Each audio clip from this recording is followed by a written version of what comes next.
Hello everyone, welcome to Crafternoon. I'm Miss Amy from the Moapa Valley Library, and I want to thank you for joining me today. The project that we're going to work on today is a lovely little landscape like this. We've got a little bit of land here at the bottom and a nice big sky full of clouds. They're kind of wispy in this version. Okay, all right, so let's get started. Okay, so the things that you'll need is we got my water here, and we've got our paints, just like the ones at school, and we have a paintbrush.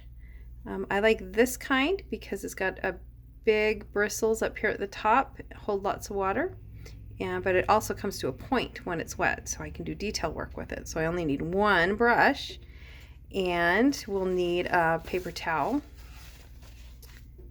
And watercolor paper, or any kind of thick paper. This is watercolor paper from the craft store, so it wasn't expensive and it works just fine.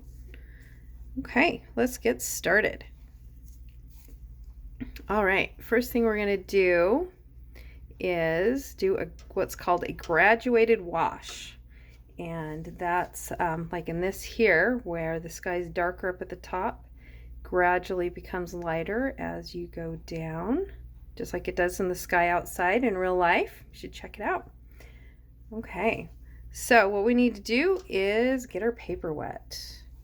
You don't have to go all the way to the edges, but make a nice big rectangle of water on your paper.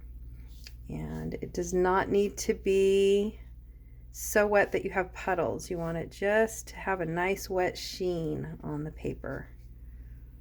No dry spots. You don't have to go quite all the way down to the bottom because that's where the land is going to be, so we don't have to worry about that. Get just a little bit more wet down here. Okay, all right, so we need to fill our brush up with some deep blue. All right, you get some blue out of there. And I think I'm going to add just a smidge of purple to my blue because that makes it look kind of nice. All right, okay. A bit more. Okay, so fill your brush up with as much paint as you can get it to hold. And we're going to start up at the top here, and we're going to start at one side and go all the way across to the other. Looks like I might need a little bit more blue. Okay. All right, and then go down and go back over, down and over to the other side, down and over. You can see each time you go down and over, the sky gets a little bit lighter.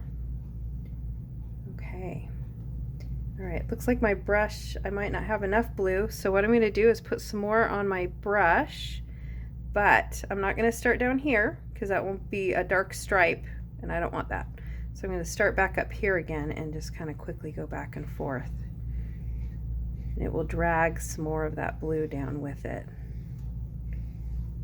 and still stay nice and smooth. Make a nice transition from intense color to light color. All right, okay, all the way down to the bottom. Okay, now grab your paper towel and crumple it up into like a little ball. It doesn't have to be super tight. And this is how we're going to make the clouds. So what you do is you take your paper towel and you press on top of your paint there. Pull it up. Ta-da! Nice little cloud.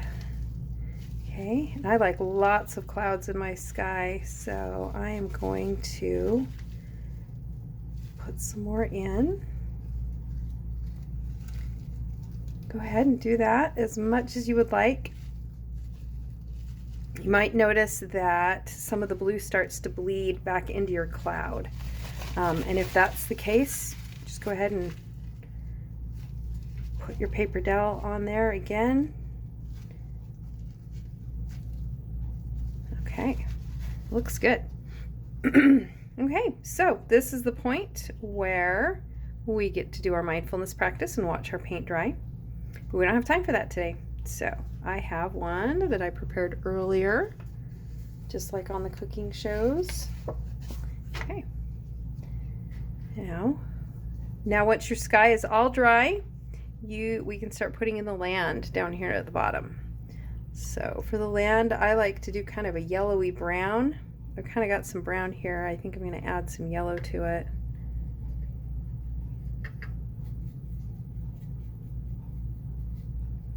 Maybe a little bit more brown. And sometimes I'll even add orange. That kind of helps, just a smidge of orange. Okay, so we're just going to put a nice stripe of our brown color down here, and it's okay if you run it into the sky and run across part of the sky. If you didn't leave enough room down there and you need to do some of that, because see, it's kind of green, which is what color we're going to be putting down there eventually anyway. So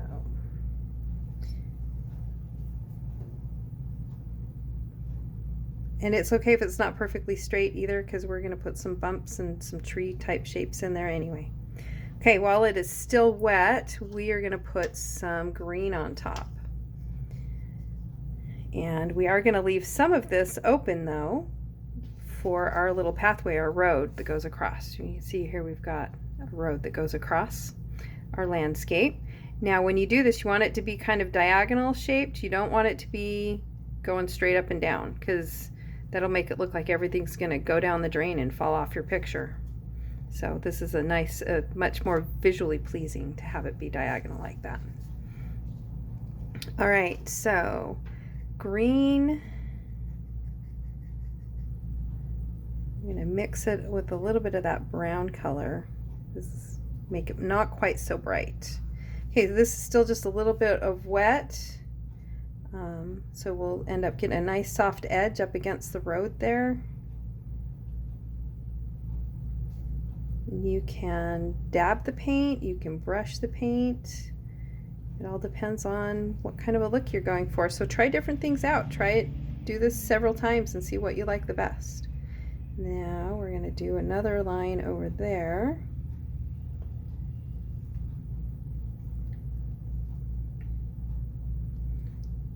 Okay, you can see the green is kind of bleeding into the brown, maybe a little bit too much here, but that's okay. Because the plants kind of overgrow the sides of roads. They don't stay neatly on the curbs unless you come along and trim them. So we're out in the country, so nobody's coming along to trim these. All right. Okay, and we want it to dry before we move on to the next step. So we'll take this one, and this is where we're going to start putting details in for where the house is, and make the trees and bushes look a little bit more tree and bushy. So we're going to start with our house, and you don't have to be too concerned with straight lines as much with this, and I'll tell you why. Okay, so we'll start with our little roof. Put a nice little triangle in there. Remember, I'm using just the tip of the brush to put this part in, so you don't need to push very hard. Okay, and now for the front of the house, I'm going to do one side wall and another side wall. Then I'm going to leave a little bit of space open here for a door, so it's more obvious that it's a house. You notice I'm not putting a bottom line on, because I will be painting dabs of green down there for bushes.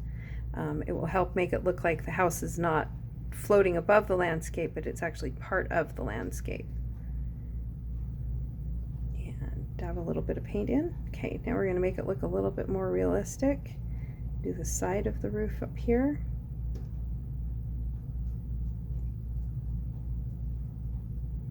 That, and again with the line of the house, I'm not going to go all the way down to the bottom.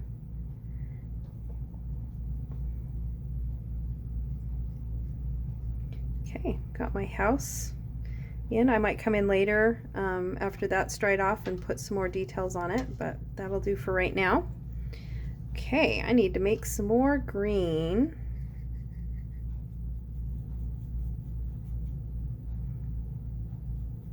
Oops. Wow. Okay. Ooh, that's good. All right. Started out as a mistake and turned out to be pretty cool. Okay, I'm going to come over here because my house is still wet over there. And I'm just going to kind of dab the paint around. I might do like a little line here and dab around it a little bit, make it look like a tallish tree over there. You don't need to fill in the whole space. You can leave some of that light that we put down earlier in there. Gives some good texture. I'm going to make it a little bit more hilly kind of over here. I might even put a little bit in the road. Yeah, there we go. Okay, we're going to start doing the same thing over here on the other side of the street.